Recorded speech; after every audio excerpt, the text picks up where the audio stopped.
This is the RPG Pundit, the final boss and internet shitlords. And today I've put up this is the Doctor Who RPG. Quick fact, I was a playtester slash unpaid consultant in the creation of that RPG many, many years ago. And I think it turned out pretty good all told. How important was my role in it? Well, let me put it this way. If it hadn't been for me, it would have used a 1d6 mechanic instead of a 2d6 mechanic, and I also was the one that basically came up with the initiative system that it uses, which I got a lot of praise for that. Well, I didn't. The system got a lot of praise for it from people who didn't know I was the one that came up with it, and they all were kind of assuming that it was some kind of a inspired indie game slash Forge story game sort of initiative system. But actually, my inspiration for it was the system for initiative that was used in classic D&D and Basic Expert and Rules Cyclopedia D&D. So that had been for many years my personal little in-joke with the crowd that were praising the innovation of Doctor Who. I put it up there today because I just finished watching the Rosa Parks episode of the new Doctor Who series. For those of you who aren't fans, this series has been keenly watched or carefully watched because it's the first time that you have a woman playing the character of the Doctor, and a lot of people, myself included, were kind of concerned about just how much virtue signaling the BBC would engage in over this. And I have to say, the first two episodes were 98% free of virtue signaling and were really quite good, I think. Neither of them were spectacular, unforgettable episodes, but there was nothing bad about them. And I think Jodie Whittaker actually does a pretty good job of expressing the qualities of the Doctor. So, I know that there's some people who are just diehard on the very fact that, they picked a female actor to play the Doctor, and that's just not, something they can ever accept or whatever. But I've always thought that it would be possible. My concern was the writing of it, because it just seemed so obvious that you'd get full of virtue signaling elements. And I figured if there was any episode that was going to do that, it was going to be the one with Rosa Parks in it. And as it turned out, I think that it was still within the boundaries of acceptability. If this is peak, there's obviously some virtue signaling going on because, they were the first time they ever did a story on civil rights, at least one that wasn't a science fiction metaphor for that. And there was bound to be some virtue signaling. But if that is peak virtue signaling for this whole season, then we're probably okay. I'm reserve the right to change my mind based on what later episodes end up coming up with. Maybe we haven't gotten to the worst of it yet. But this was actually a decently done episode, at least as far as I was concerned. Again, not a spectacular episode, but a pretty good one. A better one that I definitely would have expected, given the subject matter, where I thought it was just going to be wokeness all the time and no actual story behind it. And there was an interesting story, even though the villain was kind of like an oh my god alt-right Nazi from the 75th century, which seemed a little stupid. But the rest of it, like the concept of it about changing time and how to prevent changing time and all that was pretty good. So, some cat's going crazy. That's not my cat, though. But my cat is very interested in what's going on there. It's a cat fight outside. We got a lot of cats in this neighborhood. So, we'll just talk over the caterwauling. Talking about storyline gets me to the main point of today's video. I made a blog post the other day that had some interesting responses, where basically I said, it might still be too soon to call, but I think it's probably safe to say that the invention of the modern novel was a mistake, back about 200 or 300 years ago. And that sounds funny maybe, but, I like the point of view of, Chinese civilization, that when you got to really take a long view of things. There's that famous story about the Chinese politician that was asked what he thought about the French Revolution, and he said it's too soon to tell. And that might not actually have been an accurate story, but I think it reflects in some ways the perspective of the Chinese view of time. So we're talking about time and we're talking about stories here.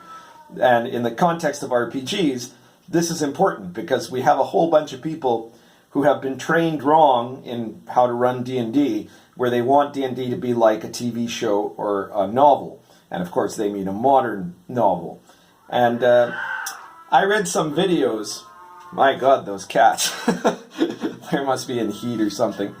But I read some article the other day, and I've read other ones like it, that were kind of self-aggrandizing about how awesome modern literature is compared to ancient stories, right? How dumb those ancient stories were, or even ancient historical chronicles, where what you get is, King Harold went and did this, and then he did that, and then he killed this guy, and then he, rallied his armies, and then he slew his brother, and whatever, right?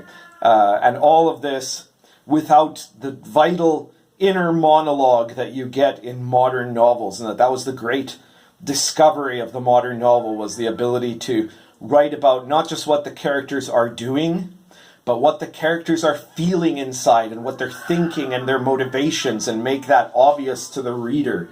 And this is, to me, exactly what's wrong with modern novels compared to ancient myths and ancient chronicles, right? Ancient myths and chronicles didn't tell you what, King Harold or Krishna or Sir Lancelot were thinking. They tell you what they were doing. And then they leave it to you to try to understand what it all means. And what it all means isn't obviously just about what the characters are up to. It's also about the value of the story itself as metaphor and as symbol. And modern novels, increasingly as they went along, gave up the whole idea of symbolism and of archetypes and of those complex layered moral levels that people can then discuss or seek to understand. And instead it just tells you, the dude was thinking this, well, he did that, right? What people are praising is actually exactly the problem, because what it did is dumb everything down to a simple to one simple boilerplate answer that was already provided to you by the author, who can never be as complex as archetypes and can never be as meaningful in discussion as, ancient symbols, right? So what you get is people being spoon-fed motivation, and then you get to talk about themes, but the themes are all laid out to you within the motivation. Whereas, if you look at ancient mythology, the reason these things endure so long is that it's filled with layers of interpretation based on understanding the symbolism and the metaphor and the overall context, without having some author that thinks he's terribly smart telling you what it's all about. And this really applies to RPGs in a way, because people, a lot of times you see increasingly in kind of the new school of RPGs, that people spend a lot of time talking about their characters' motivations, their characters' background. You have to have discussions about what people are feeling and all this stuff that actually it cheapens the game. Not only does it slow down the game tremendously, right, even though some people might find that interesting, but the thing about role-playing games is there's two things you have to know about role-playing games. The first is that it's a game, and the second is that in this game you're playing a role, and so the idea shouldn't be that you go into these monologues or dialogues with characters where they discuss their feelings and their thoughts and their motivations. You should show it through the play of the game, right? You should live it. As soon as you jump into the literary space in your game and end up acting as though it was a novel, and end up having all this exposition that's made through dialogue rather than through living your character, you've lost something. So this is my advice to newbies. You've been taught wrong about this. Don't make your game be like a story. Don't make your game be like a novel. Don't make your game be like a new style TV series where you get all of these novelistic elements. but instead have people interact with the world. Have that world be full of symbols and archetypes, and concepts that have meaning in and of themselves, but also meaning that has many different layers, right?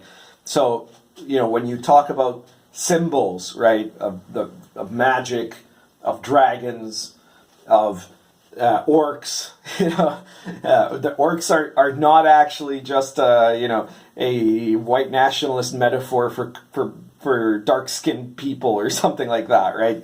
Compared, even though that's what the SJWs want you to think and why they want to ban orcs and or D&D, right? You have to look at these symbols of the gods, of the world, what they represent and what it represents when the players interact with them, but not through talking about it, but through living it, right? Through living out the story, and by resolving things in doing it. And you'll get to know your character's motivation. Don't invent your character's motivation. Play your character until they become real, and then that character will tell you their motivation.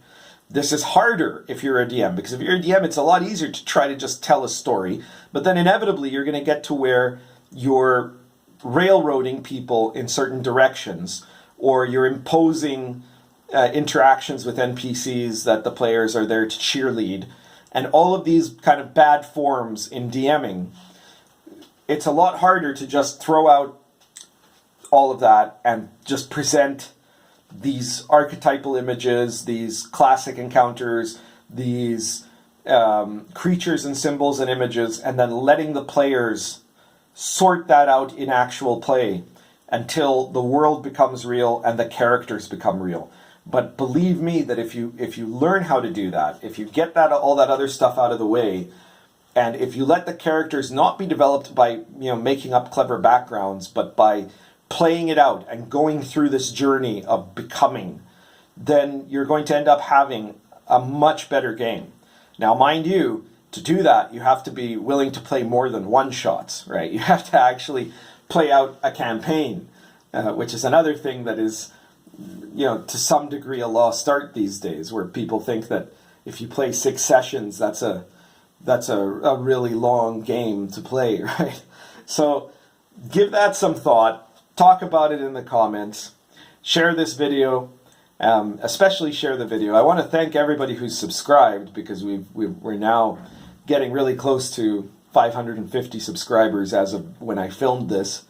And please share the video, because the more people that see it, the more people will subscribe to the channel. If you haven't subscribed yet, please subscribe and hit that notification bell and keep an eye on it, because I've seen lately accounts I'm on, maybe more controversial accounts than mine, but I don't know, my or maybe not more controversial, but already larger accounts than mine that I had subscribed to and then suddenly somehow became unsubscribed to without having done it myself, and all those kinds of shenanigans.